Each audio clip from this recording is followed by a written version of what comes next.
Hey, what's up, everybody? Happy 2020. I think a lot of you guys are getting a little notifications right now that somebody else is live. Video 101. I'm not doing another 100 video series, but I will be doing some more live stuff. So excited to be with you guys today and goofing around on this live stream. I know a lot of you had just great New Year's and you're kicking it off and starting off a brand new 2020. And I see all of the resolutions coming in, man. It is awesome. So many people out there making New Year's resolutions. Hold on, we got to do this and this. There we go. And bear with me for a sec. I got to share it for my Facebook people that are there live with me there on Facebook. Really fun to be back here with you guys to talk about what's going on right now in 2020. And man, we got a lot to talk about. So hold on, I got to share this. We're live on Facebook, we're live on LinkedIn, and we're live on YouTube. So it's really fun for me right now to be with you guys. So give me one more second to get this shared. We'll get going and rocking. All right. So fun topic today. For those of you that watched my 100th video, you may be aware that I am doing 100 videos in 100 days. I did that last year. I'm not doing that again. That was a terrible decision. If you want to do that, just DM me and we can talk about try not to do that. But the reason I did it, for those of you that are curious, is I wanted people to get out on social media a lot more because it is the place that business and life and all this stuff's going to happen. And if you're not doing it, I think you're screwed. I honestly think it's going to be really hard for you to earn business in the future, because influence and the things that it creates are just unparalleled, and it's important. By the way, how's the mic? If you're listening live, can you give me a comment real quick and let me know how the microphone is? I'll probably screw it up. That's why I'm worried. I don't want to screw it up. So we'll see. So yeah, please throw me a comment. Let me know how the sound is. So today, to kick off the new year with all these resolutions happening, it's so crucial to talk about ownership. And I have a couple stories to share with you that I think are impactful, I think are real. And I think they kind of set the stage for what's really helped my career personally, but I know will help yours. I just know it because it's one of those things that is, in my opinion, self-evident, but we've got to be focused on it to make it happen. So first, guys, high school. Let's talk about high school, because I think that defines for me so many things. And I think probably, if we're honest, high school has defined for a lot of you guys like key characteristics and like mindsets and worldviews that you guys have in your head about like how you handle your life. So let's talk about high school. I've had a very specific ownership-oriented story that happened to me on high school basketball my junior year. And you see, I was starting point guard my junior year. And so I was nervous. And we were running a play. And my best buddy, who was a power forward, I don't know what you call him, amazing athlete, we had a backdoor cut. And if you know what basketball is, that means you come out, you fake like you're going to receive the ball, and then you cut backdoor. And then the defend, it over commits, and you pass behind the guy. It's awesome. You guys seen it. And if you're basketball, you know what I'm talking about. Well, we had a deal. We had a code. And the code was, if you're going to cut backdoor, you put your fist out when you come out. That was the rule. Because otherwise, I don't know. We have to feel each other's aura, I guess. But that's the rule. You hold your fist out like this as you cut out. And then that knows you're telling me you're going to fake it. And you're going to cut backdoor. Well, my homeboy Kevin, he didn't put the fist out. He didn't put the fist out. I was watching. Didn't do it. And so he cut back door, and I just passed the ball where he was supposed to be, and he wasn't there anymore because he ran back door. And that was the end of that. So ball went sailing out of bounds. Now, good thing this was a practice, but of course, when you pass the ball to nobody, to air, and it just sails out of bounds, everyone kind of stops and looks, and it's like, that's not the best pass I've ever seen. And it's true, it wasn't. So the team huddled up, and I yelled at him. I yelled at my buddy. I'm like, Kevin, you didn't do the fist, man. You didn't do the fist, and it's your fault. The coach called a huddle. Everybody came in. I'm looking at Kevin like, you're going to get it now, bro. You're going to get it right now. He's going to tell you what's up. No, he did not tell him what's up. He just looked at me. And everyone's looking at me, and I'm looking at Kevin. And looked at me, and he's like, who threw the ball out of bounds? Uh-oh. I immediately start to just dodge it. I'm like, well, the fist, you have to hold the fist out. And if you don't hold the fist out, and he's like, who threw the ball out of bounds? I did. I threw it out of bounds. Good. You got it? Yeah, I got it. All right, run it back. That to me was such a defining moment in my life. Coach Oris, God bless you. That absolutely changed my perspective on ownership. You see, it didn't matter that Kevin didn't hold the fist out. It did not matter. What mattered was I threw the ball out of bounds. What a great story translating into our lives, right? I didn't get the results I wanted in 2020. Who had the ball? It wasn't my fault. The market was this, or the refi got this, and my fulfillment did this, and who had the ball? Man, that's helped me in my entire life. And sometimes I don't want to have the ball. I don't want to be responsible. I get it. It's not I don't want to be responsible for somebody else's failure. The funder didn't fund. The doc drawer didn't draw docs. Doesn't matter.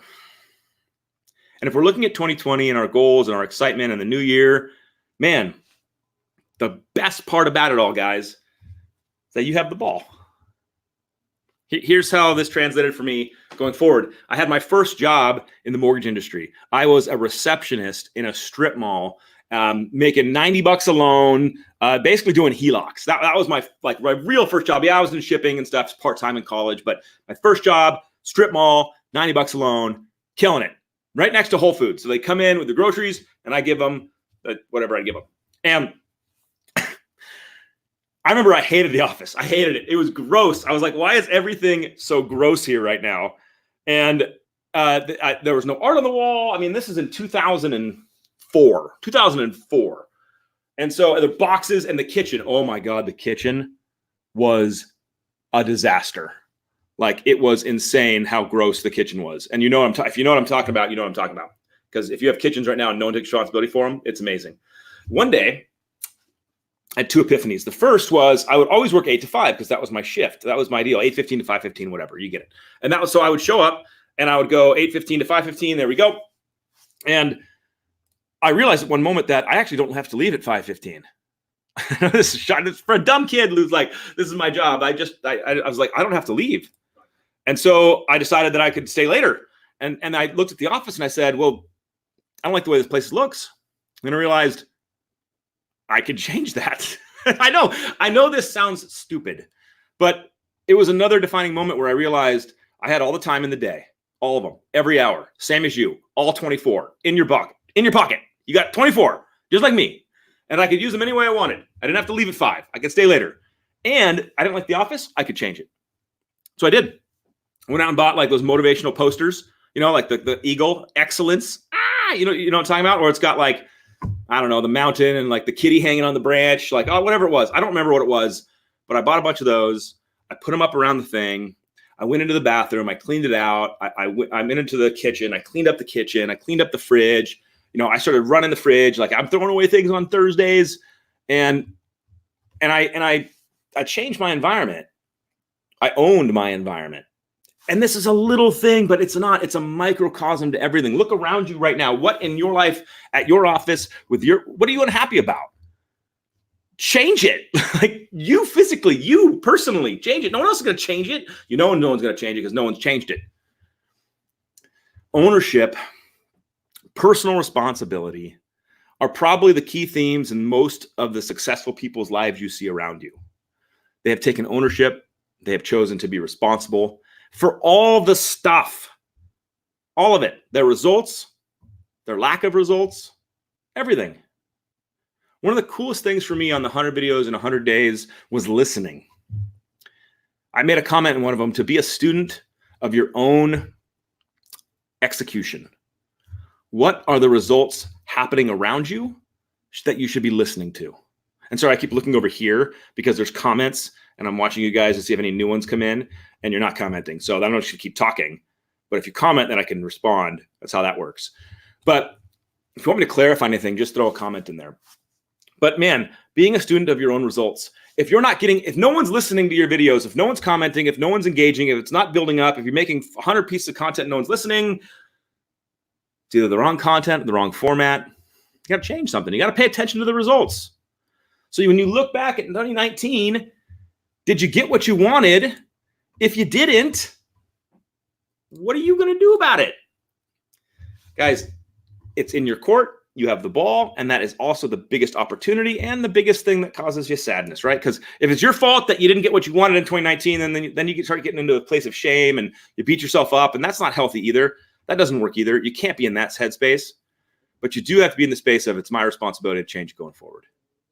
If it's not your responsibility to change it going forward, then you will always be a victim to somebody else and to the results of something else. Did you get that?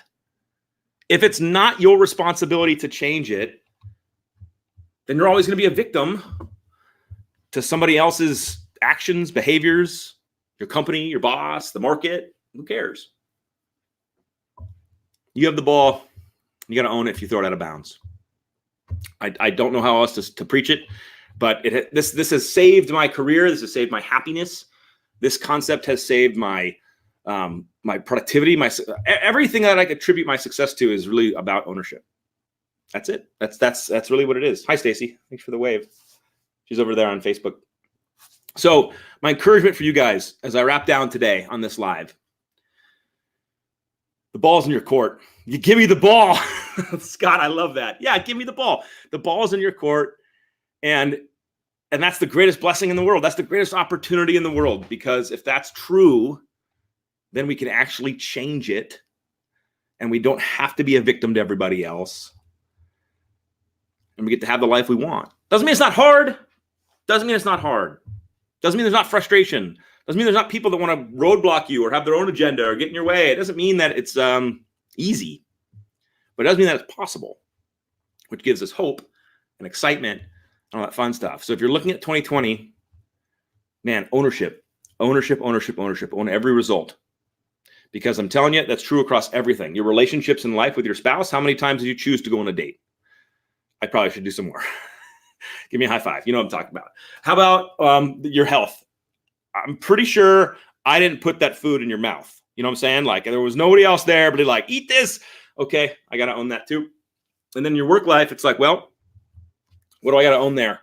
And that, to me, is the greatest truth that can empower our 2020, our success. It could be the cornerstone of our success in 2020 is the amount of ownership we take on the results we're having in our own life. You know what I'm saying? I appreciate you guys. Thanks for all that hung out with me on the 100 videos in 100 days. We're going live once a week. And get excited. The podcast is launching next week. And they've got some really fun stuff to talk about. So I will see you guys later. Have a great day.